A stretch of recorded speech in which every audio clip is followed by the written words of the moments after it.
Iran hit the UAE last night. Fujairah oil port, drone strike. 3 workers hospitalized. The ceasefire that was supposed to be holding just took 19 missiles and 4 drones to the face. And Hegseth stood at a Pentagon podium this morning and said, quote, "The ceasefire is not over." Read that twice. The US destroyed 7 Iranian small boats in the Strait of Hormuz yesterday. Iran struck a South Korean cargo ship. Iran struck UAE infrastructure. Both sides fired. And the official position this morning is that the truce holds. That is not diplomacy. That is the sound of 2 loaded chambers pointed at each other, and someone calling it a negotiation. Here is what they buried. Let me tell you what happened in the last 24 hours in order of importance. Yesterday's prediction that an Iranian confrontation or US acknowledgement of a Strait incident would be the morning's top signal. Confirmed. Brutally confirmed. On May 4th, CENTCOM guided 2 US-flagged merchant ships through the Strait of Hormuz, the first American commercial vessels to transit since the closure began on February 28th. That is the win column. Here is the rest of it. Iran's IRGC launched cruise missiles, drones, and small attack boats at the US convoy. The US military sank 7 Iranian small boats. A South Korean cargo ship suffered an explosion and fire. Trump confirmed it as an Iranian attack. No casualties reported. The UAE intercepted 19 Iranian missiles and drones. 1 got through. A drone struck the Fujairah oil industry zone, one of the world's most critical bunkering hubs. 3 Indian nationals were hospitalized. Iran's new supreme leader, Mojtaba Khamenei, son of the assassinated leader, had declared just days ago his vision for new management of Persian Gulf navigation. He was not speaking metaphorically. The chairman of the Joint Chiefs, General Dan Kane, confirmed this morning that Iran has attacked US forces more than 10 times since the April 8th ceasefire took effect. 10 times. And the official position is that none of those attacks has crossed the threshold for restarting combat operations. That threshold is a sliding ruler. Every time Iran attacks below the line moves. Iran's chief negotiator Kalibaf said it directly this morning on X, "We have not even begun yet." Hegseth said the Project Freedom mission is temporary and separate and distinct from the war. Trump said Iran will be blown off the face of the earth if they target US ships. These 2 statements came from the same government in the same morning. Nobody told you that the ceasefire framework collapsed 24 hours after Project Freedom launched.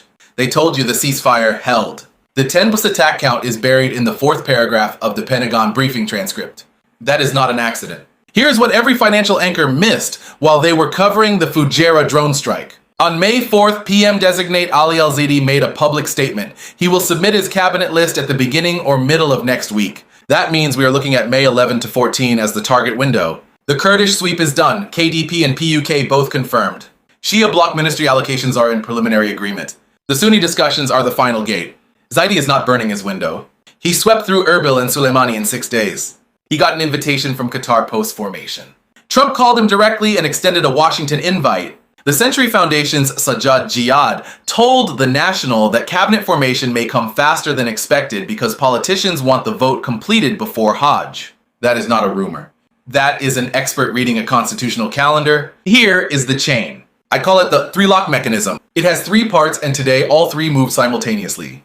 Lock 1, Hormuz. The strait remains effectively closed to normal commercial traffic. Shipping executives, including the chairman of Mandarin Shipping and the CEO of the Caravel Group, went on record today saying ships will not move until both sides commit to something more concrete than an enhanced security zone.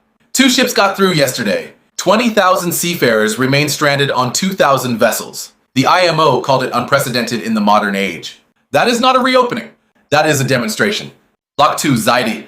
Every day Zaidi moves closer to a cabinet list as a day the bypass equation becomes more urgent. Iraq is the only producing nation with 3 simultaneous land-based export routes: Basra Haditha to Tehran, Turkey, Jordan's Aqaba truck corridor, and Syria's Al-Tanf crossing. None of those routes touch the Strait of Hormuz. The Kirkuk-Ceyhan line is in final inspection, up to 600,000 barrels per day available upon completion. The Basra Haditha pipeline broke ground May 1st. The math is simple and the market has not priced it yet. Lock 3, the IQD. The official rate has not moved. Every financial anchor told you Iraq was a war zone. Nobody told you Iraq has $97 billion in foreign reserves.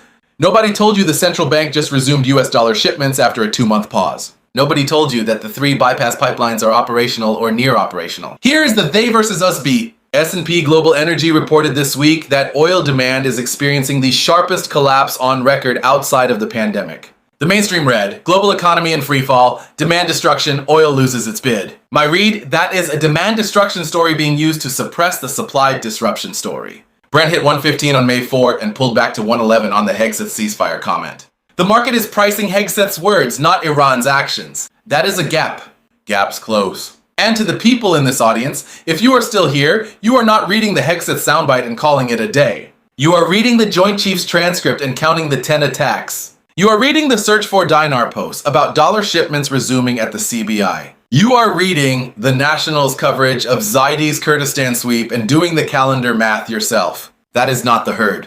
That is the work. Stay with it. The sixth signal check number 1, Zaidi cabinet, is green and accelerating. Zaidi publicly committed to a cabinet announcement in the May 11th 14 window. Kurdish consultations are complete and Shia bloc ministry deals are at preliminary agreement with only the Sunni bloc gate remaining. Signal 2, pipeline is green and building. The Basra-Haditha pipeline is in phase 1 construction. The Kirkuk-Ceyhan corridor is in final inspection. And Iraq continues offering steep crude discounts to any buyer willing to transit via land routes. Signal 3, CBI auction, parallel spread, is yellow. The official rate held at $1,310 shipments to Iraq resumed after a 2-month pause as confirmed by Search for Dinar on May 6th.